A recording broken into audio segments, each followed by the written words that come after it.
Hello, everyone. Thanks for checking out this special episode of Really Dicey. This is Manny. I'm here with RJ. I'm here with Dion. And today we're talking about our reactions to the One Ring Realms of the Three Rings Sourcebook for the One Ring role playing game, second edition from Free League Publishing. We won't be talking about the 5e version, Lord of the Rings role playing Keepers of the Elven Rings, just because we haven't seen it yet. Although we assume that materials for both will be the same, except for, of course, stats and similar 5e translation stuff. So, in the One Ring, Realms of the Three Rings source book, we have three major chapters where the West Elves still linger, which focuses on the three major elven realms in Middle Earth, Linden, Rivendell, and Lothlorien. Chapter 2, The Days Darken, deals with pretty much, I wouldn't say campaigns, but a lot of adventure seeds, a lot of NPCs, mostly villains that you interact with, a lot of really good story ideas. And last but not least, landmarks. Very similar to the other source books you've seen in The One Ring and Lord of the Rings role playing, where you get these certain areas dealing with elves in some way, which leads to more adventures or possibly places where your characters can go and rest and rebuild themselves while having some interesting encounters at the same time. At the end of the appendix, there's the High Elves of Rivendell, stats for those elves, and also for the Elves of Lorien, as well as a section, very small section, actually one page, Elves, Lords in Solo Play. Let's talk about Chapter 1, where the West Elves still linger. I'm a big fan of elves in Middle Earth. Is my favorite part of the canon, and so I was just loving reading through this book. It's got all those details that are hinted at, and in the backstory and the expanded materials like Silmarillion, etc. Yeah, and it really captures the themes of elves really faithfully to the literature. So it's those themes of the world is changing and grief for things gone and the sorrow of living a long life and experiencing that and the beauty and the healing available in these elf realms. Yeah. So, I mean, just overall, thematically, is spot on. We were just talking about the art briefly before we jumped into the recording, and that when I saw that cover, I thought two things. One, I feel inadequately not knowledgeable in Tolkien because I felt like, wow, there's just so much that's going to be between these covers. And two was that I do not have enough weeks in a month or months in a year or years in a lifetime to play this game as much as I would like. And that cover for me, it's so epic in its tale. I mean, even the geese on there tell a tale. There's so much history when you look at the little details, and I believe this is Elrond. If trying to put the pieces together in my mind of who that could be, but that, and you look at this very forward-looking. There's there's the anticipation of something going to happen. And then when you get into the introduction, this first few pages where we go over the history, I mean, you go from this very hopeful image straight to page 7, where there's one elf holding another in their arms, and it looks like they have either died in battle or mortally wounded. And you have the highs and the lows of what happens in this book and what they cover. Yeah, I saw this image and I was trying to remember what is this from exactly? Who's dying here? Yeah, I don't Any? recall the name. I think it's a story from the Silmarillion where one of the elves, I think it's the Second Age, one of the elves was captured and hung up on the wall of a mountain, and or was his friend came looking for him, something like that, and he was already dead. Or maybe this is the one where maybe it's the same story. Forgive me, it's been decades since I read that, where one of the elves accidentally shot in the dark his own friend he was looking for in the forest. Some elf legend like that. I'm amazed how much tragedy there is that Tolkien has added to their backstories to a lot of these in his Lord of the Rings work. After reading this chapter, it made me realize that I feel like there's a few times when, and since I've been running either Lord of the Rings or Middle Adventures in Middle Earth, it's made me thinking that I've been playing these settings, these Elven settings, wrong. Like they're not special enough. I usually think, these settings kind of like almost like another city. And after reading this section, it's made me rethink if I'm running these settings properly, because it's interesting, like where they give you this perspective where you're looking at this culture. It looks like there's, I don't want to say laziness, but there's a laid backness to the elves. There's no sense of worry or stress from them, and it almost looks like they're just having fun almost, or they're in a mode of relaxation. But almost the opposite. They're actually, because their perspective that they're so long lived, it gives me a sense that when I bring characters to meet them, they have to feel like they're almost in an alien place, something that they're not accustomed to understanding.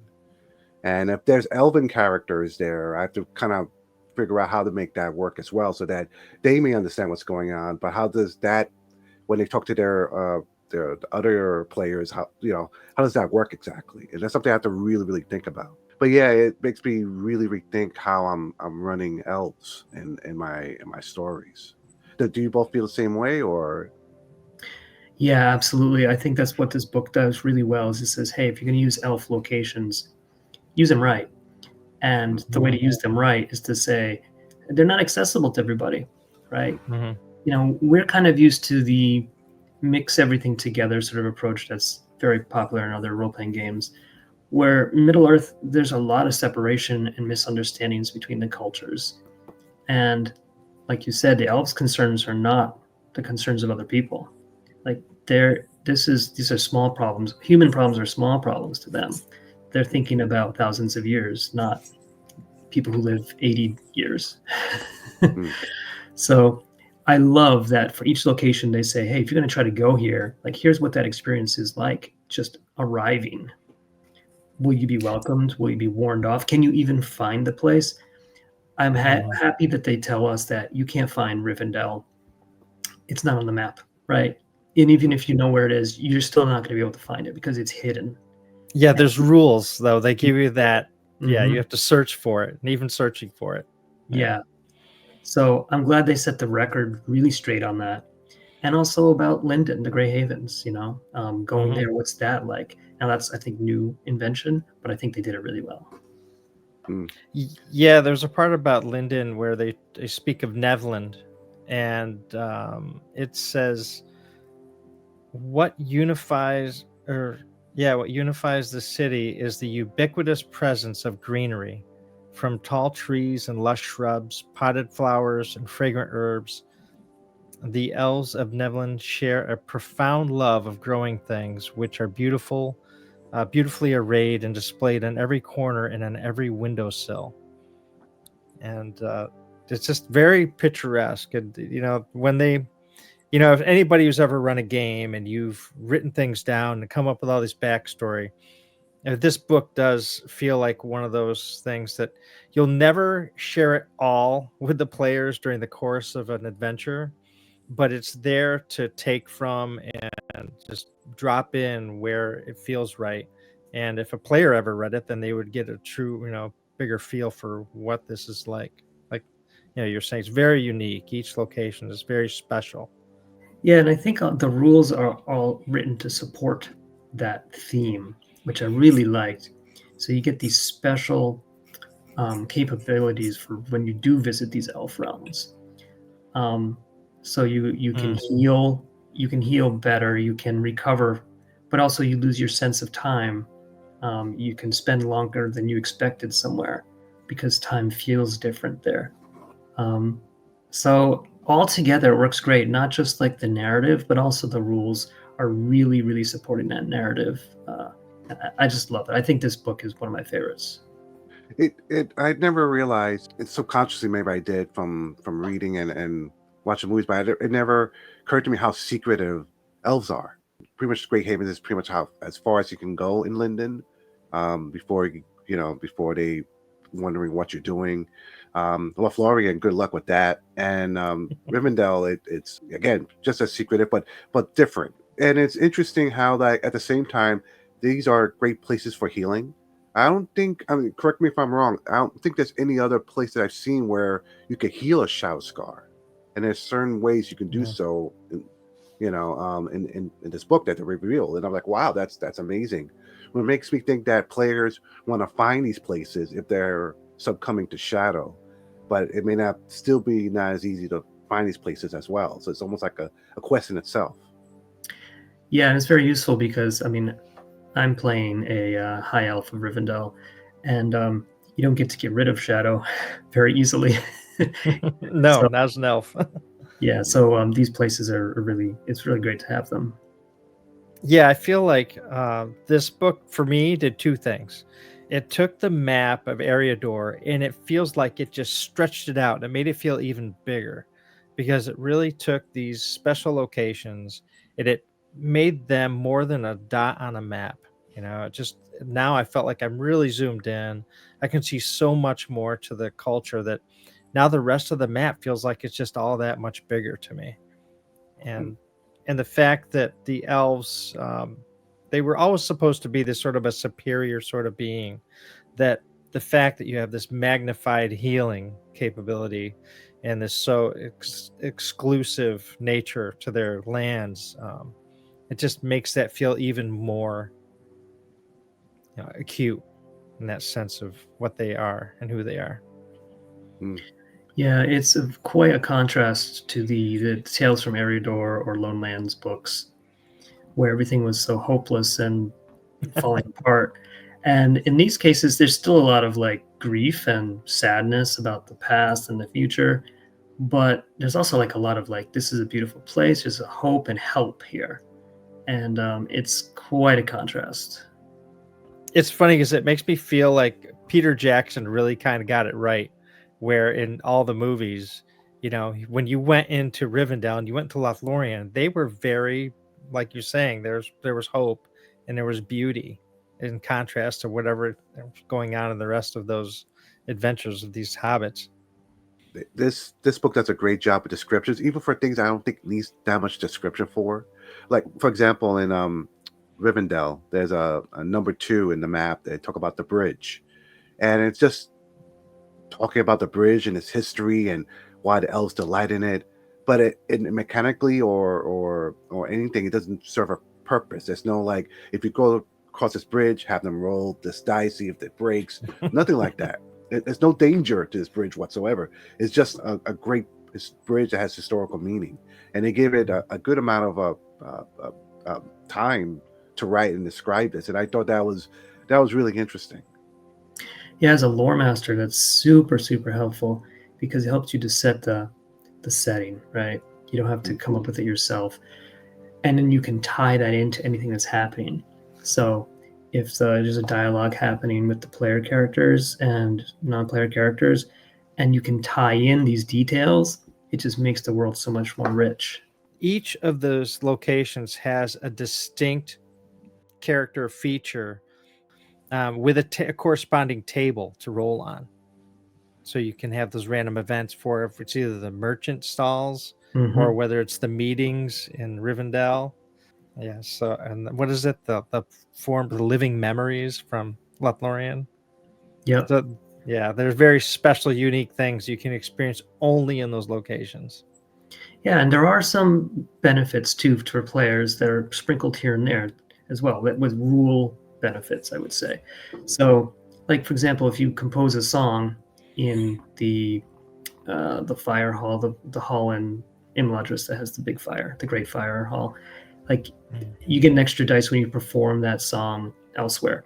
So, one of the fellowship activities you can take is to compose a song, and then when you perform that song, you might get a bonus for something or other.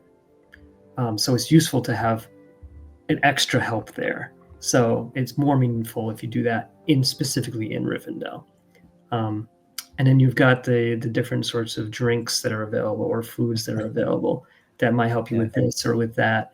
But it just ties into like, what's that region good at? What do they do? What are their traditions? All right, let's talk about chapter 2, the days darken. I really like this section. So instead of having a bestiary, they had pretty much a bunch of big bads, a bunch of potential villains that your characters can deal with. and there's a huge backstory behind it. They actually go through, some of them have like timelines, which I thought was pretty interesting. So they're incredibly fleshed out, and there's so much potential long-term stories you can do in this section. Yeah, so it uses the same format as in Ruins of the Lost Lands or Ruins of Eredor, where it gives you some actors, some possible antagonists, and what they would do over certain years, and you can weave them into your campaign as you want, which is a great format. It's great for providing some structure, but a lot of flexibility. I liked the villains a lot. They were creative. They were all very interesting and unique. It's not just another orc or another troll. Like, they all have some really interesting backstory and motivation. Yeah, I agree 100%. If anything, I feel like they kicked it up a notch, and I would, reading through this, I'm like, man, I would be so scared to run up against these these adversaries. Yeah, some of them are really scary, and I like how they tie in like canon events and canon characters, and say, okay, well, you remember this? Well, we've taken this idea a little bit further.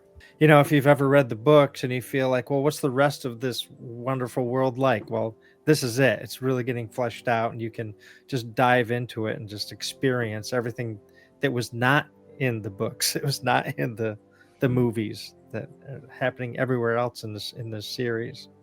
And yeah, all of these are tied into elves, cultural, historically, or both in some ways.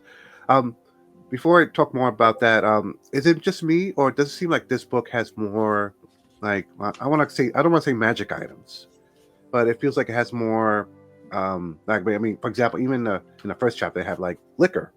It's funny. There's no elfin bread stat that I saw in here, but there's a couple of different drinks that players can do, which gives you certain bonuses depending on the situation. Am I crazy seeing that there's like more items available? Yeah, it seems to be there's a lot more things related to the unseen world in general, and related to like enchantments or magical items. And I think that is appropriate for an elf focused book, because they're a little bit more in that realm. They're much more magical than everybody else. So I think it makes sense. Yeah, the artwork in this section was great too. I mean, I really could feel just like that image right there. We talk about the shadow, basically, that theme that of despair and darkness that you have to overcome, is depicted well. I guess we shouldn't try to be too spoilery about what's happening in these adventures, but I do want to. I gotta show you who I think is my favorite villain in this. Oh, there it is. That thing. Oh, really? The monster that they have here, I've seen maybe variations of it before, but this thing I don't think I've seen before. The effect of a giant vulture-like creature that's the size of the birds, the great birds in Northern Reboot. I don't know. For me, that scares me a bit. Maybe because it reminds me of that. There's an old black and white movie from way back. This giant bird monster, and that's what that reminds me of. Well, now that you mention this, that's something that I feel that is emphasized more in this book as well, and that's Tolkien's use of flora and fauna. You see trees that have personalities and are so old they have deep memories and things to share, and animals, anywhere from the birds to these giant birds and other creatures that they are so entwined into the myth and the everyday life. Yeah, we're about to get to the landmarks, right, in the next section. And again, in that one, there is the Palace of the Seabirds, which has sentient king of the seabirds is there, and is a lot more of this like animal talk. It's kind of like the Shire Adventures, where the animals are sort of sentient. There's a lot more of that coming back in here, which we didn't have a lot of in Lost Lands or Eriador books. Right. And I don't want to get too spoiler, but there's one adventure in this section in the Days Dark, and it kind of ties into something they mentioned in chapter 1 about Rivendell, about the weaponsmith there, which I like that tying that in, and again, that it could lead to a very long form adventure for your players. But I don't want to spoil it. I don't want to spoil it for our viewers here. These again are not adventures; they're adventure hooks. Like the whole book is adventure hooks and setting, but no actual like laid out full adventures. The other thing that I find interesting that you get more into in this section is that, the difference between like a human adversary and an elf adversary feels like the elf adversary is a bit more heightened, like your ultra villain, because they're so smart and they're so well versed in their crafts that I think for me, more than the impression that I got more than any of the other books, is they can be dangerous on a whole nother level than other adversaries can be. All right, chapter 3, landmarks. Similar to what you've seen in other previous Lord of the Rings or One Ring source books, it's pretty much a collection of highlighted areas that you could send your players to, and have all sorts of different adventure hooks and monsters to fight, or just different non-playable characters to interact with. Well, I love the landmark section. I mean, first of all, there's some really interesting locations again, right? Lots of variation. There's like places that are well populated and places that are isolated, and there's ruins, and there's natural places, and varied terrain. So there's just so much to choose from, and they're all over the map too. They're distributed everywhere. So I don't know. It's a great menu to choose from.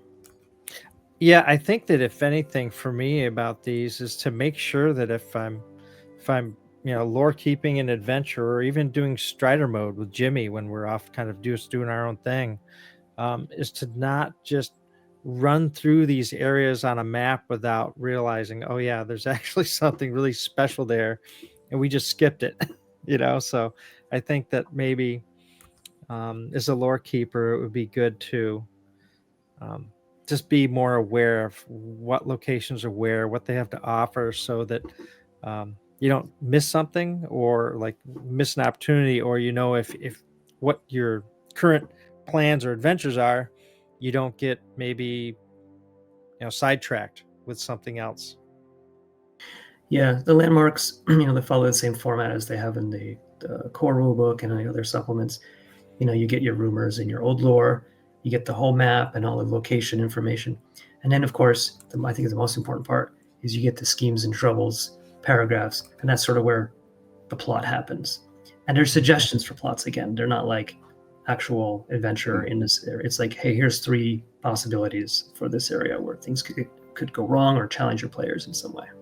Like in Palace of the Seabirds, there's a little short section that says that somewhere underground there's something lurking in the waters, and you kind of have a choice if you want to investigate that or do something else. What I realized about the One Ring game is that this is not like some other like D&D modules that I've seen where you can kind of easily put together and play.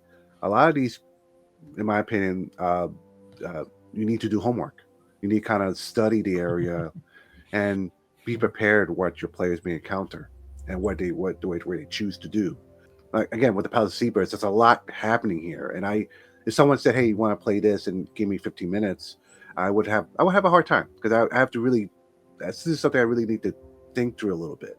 Even though, again, it's not a module, but there's so much history and sometimes politics involved. There's at least 10 more of these in this section of different landmarks. But I can see each one of these could be like 3 or 4 sessions easily. Yeah, it depends on the size. I mean, some of the landmarks are small, so you get like a room by room map, and then some of them are really big. Like there's one with the valleys of the dwarves. There's like several valleys is the landmark. I think it's on page 88, and you look at the map, and it's just like a map of a mountain range and all the valleys and rivers in there, as opposed to like rooms in a ruin. So the scale can varies very much between the landmarks as well. Yeah, that's the interesting thing about this game in general to me, is that if you look at a character sheet, you're going to see a very simple laid out character that it's not filled with a lot of too much crunch, for me. It's Mm. instead, it's got what I need, and then what it doesn't specify, I can fit to whatever category that I feel it goes with. But at the same time, you've got incredible depth and layering with the world around you and the things you can do. So I think that for a lot of players, you could play this game as simple as you want or go as deep as you want because it offers all you need to do that. I do love this Valley of the Dwarves because it gives us more of that culture, which I know we got a lot of in the Halls of Moria, but um, still, it's like it's good to see just more of that culture so that you can explore that as a player. If you want to play a bunch of dwarves, then now you've got more to you can do there. Even in the book about the elves, we've got more about dwarves. That's funny. I was about to say Valley of the Dwarves. Well, I don't want to say it's my favorite of the landmarks, but it's the one that's intriguing me the most to really dig deeper about because it deals with dwarves and Moria and so forth. Um, the Winterhorn one is interesting just because they mention giants and as a possible encounter, which I think that's really crazy. And if viewers want not sure what I mean, like true giants in Tolkien, and correct me if I'm wrong, they're they're like mountain sized. They're not like the typical giants we think of in D&D. So when I read that, I was like, okay, I don't know. I have to think about this and figure what what are they talking about, stone giants maybe, and even then, like, are they really giants? Are they just you're imaginary? Trying to relate it to all of our past gaming experiences, which has nothing to do with these giants, right? Yeah. I think the map that really stood out to me was the Vineyards one, just because it's like built on a cliff, and so it looks kind of like fun to explore, and it's like the visual of the map. Yeah, that is nice. Yeah, ignore the misspelling at the top of this map, the Vinny words. It's actually Vineyards. Hopefully they fix that in there before they print it. Or they try to make that vine yards and they supposed to put space in there or something. Well, let's talk about the player options in this book. So if you're experienced with the game, then you'll know that you already had Linden elves were the basic elf that was presented in the core book. And then not too long after that, they came out with character life paths. That's a PDF available on DriveThruRPG. That and as far as I know, it's only available through a PDF form and via that way. And that gave some expanded life path options for Linden elves. And then they also came out with, before this book, we saw Peoples of Wilderland, which has the Mirkwood elves. So that was our first taste of going off the map, so to speak, and it brought in this far culture, which we wouldn't be able to visit, but you'd be able to play one of the elves from that culture. And then with this book, we get to see what the High Elves of Rivendell are like, and the Lothlorien elves, as well as their the Elves of Lorien, as well as their history and how they came to be. And the Elves of Lorien, I think, is the only actually new material we haven't seen before in this book. Right, the High Elves of Rivendell we did see in a pamphlet or a booklet that was included in the... I think the screen, the loremasters screen. The Game Masters screen, true. Oh, the Game Masters. Yeah. Okay. Yeah. So if you have that already, it's a reprint. And then at the end, there's a section about elf lords and solo play, which I haven't looked too deeply about. I haven't done the solo play yet, so I can't say good or bad about this. Well, having played Strider mode, and I played, like I said, I played a Mirkwood elf in that, and I feel like the elf lords and solo play is kind of crazy because they are very powerful. It is really like, I think the only thing I'd liken it to would be in the Rings of Power series when Galadriel is on her crusade at the beginning of the series, and she's facing, I think it was an ice troll, right? They were in when they were like trying to find where the adversary had gone to, the enemy, and when she fought that and has this impossible fight with something that should be killing her, that's what these elf lords feel like to me. they're like just on steroids. All right. So in conclusion, I will say that this is a fantastic book.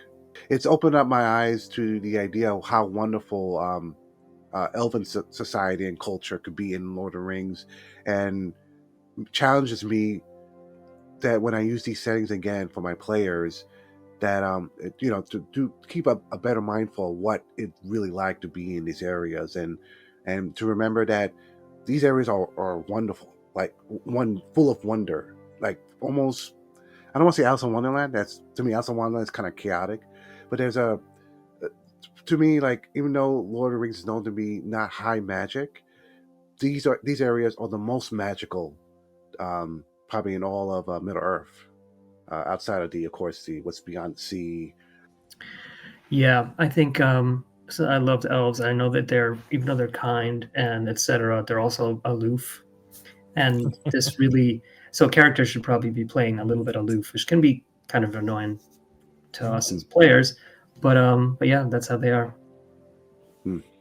Yeah, I think this is it just right away became my favorite expansion to the game. I love this book. I think they really pulled all of it together, and everything they've been doing good in all the previous expansions. They just really sharpened it even more with this book. So everyone, thank you for watching our reaction to the One Ring, Realms of the Three Rings. Please like and subscribe. Thank you for watching. Stay safe out there. We'll see you next time.